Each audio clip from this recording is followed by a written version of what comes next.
porque algumas das maiores mentes que já pisaram na Terra preferiram o silêncio das paredes vazias ao calor do convívio social, o que leva um pensador brilhante a sentir uma verdadeira repulsa pelas interações humanas.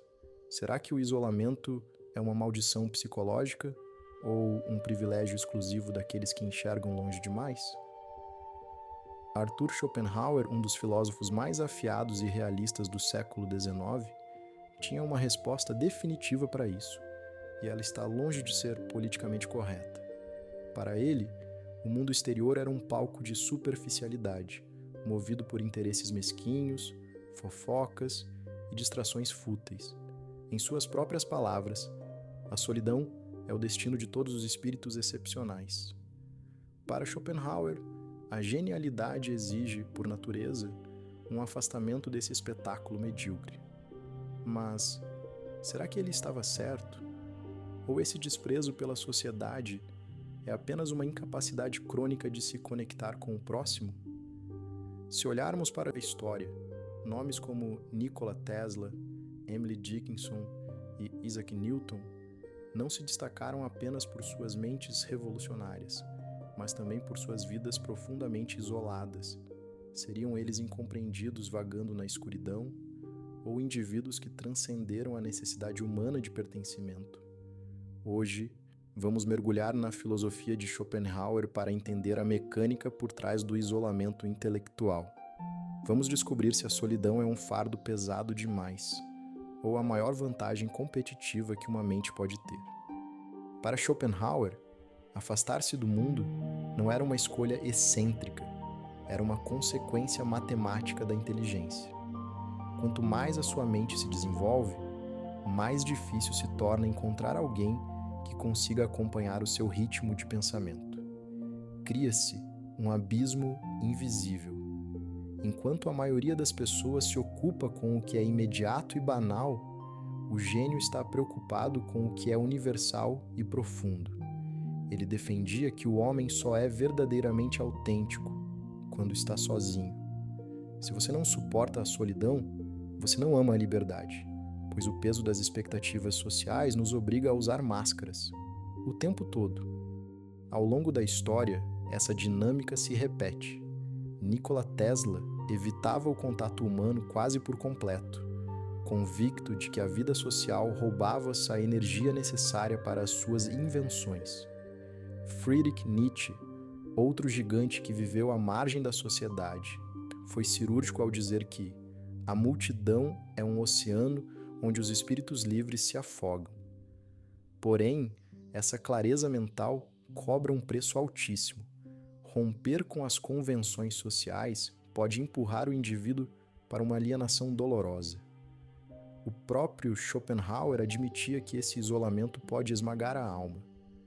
Não é coincidência que tantos gênios tenham enfrentado a depressão e a ansiedade. Eles não eram fracos, eles apenas sentiam o peso de um mundo que os outros nem conseguiam enxergar.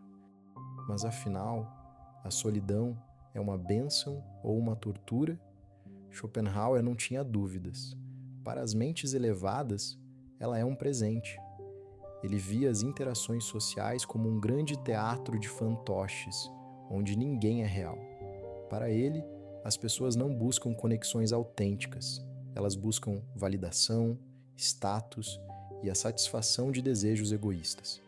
Essa visão pessimista está ancorada em sua obra-prima, O Mundo como Vontade e Representação. Schopenhauer argumentava que o ser humano médio é escravo da vontade, uma força cega, um impulso irracional que nos empurra a querer sempre mais, gerando disputas tolas por poder e aceitação.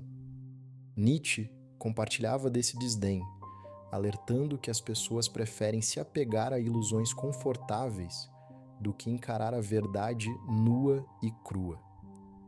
Quando o gênio tenta quebrar essa ilusão e compartilhar suas descobertas, ele geralmente encontra duas barreiras, a indiferença ou a incompreensão. Como dizia Voltaire, o segredo para ser maçante é contar tudo. O problema não é a falta de comunicação, é a diferença brutal de interesses. Isaac Newton tinha pouca ou nenhuma paciência para conversas banais. Até mesmo Albert Einstein, uma figura pública celebrada, confessava abertamente que seu coração clamava pelo isolamento sempre que estava cercado por discussões vazias. Para piorar, o afastamento não é apenas um desejo do pensador. A própria sociedade tende a rejeitar quem pensa fora da caixa.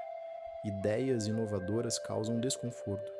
É o que Nietzsche chamava de o ressentimento da mediocridade, o impulso da maioria de atacar e diminuir aquilo que não consegue compreender. Sabendo que o mundo pode ser um lugar hostil para quem pensa muito, qual é a saída? Schopenhauer propõe que a solução é transformar o isolamento em um santuário. O homem comum foge da solidão porque, quando está sozinho, é obrigado a encarar o seu próprio vazio interno. Já o homem de intelecto elevado corre em direção a ela, porque é no silêncio que ele encontra a si mesmo. É nesse espaço protegido das futilidades cotidianas que a criatividade cria raízes e a sabedoria floresce. Pense em Emily Dickinson, que transformou seu isolamento doméstico em uma das poesias mais profundas da literatura, ou em Immanuel Kant, com sua rotina quase mecânica e avessa a badalações. Até mesmo Beethoven, isolado pelo silêncio forçado de sua surdez, encontrou na solitude a força para compor suas maiores sinfonias. Essa busca pelo recolhimento tem fortes conexões com o budismo, filosofia que Schopenhauer admirava profundamente. O budismo ensina que o apego excessivo ao mundo exterior e a validação alheia é a raiz de todo o sofrimento. O verdadeiro despertar acontece de dentro para fora. Ainda assim, o dilema permanece. Biologicamente, somos animais sociais. O isolamento prolongado dói. Nietzsche retratou perfeitamente esse peso em sua obra Assim Falou Zaratustra, mostrando o filósofo que desce da montanha cheio de sabedoria para oferecer, mas encontra apenas portas fechadas. E deboche. A liberdade intelectual é libertadora, mas o peso da incompreensão é real. Como então sobreviver em um mundo superficial sem ser engolido por ele? Schopenhauer sugere o desapego filosófico. A verdadeira felicidade pertence aos autossuficientes.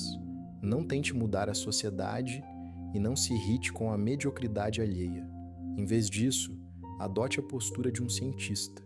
Observe o comportamento humano com curiosidade, mas sem envolvimento emocional.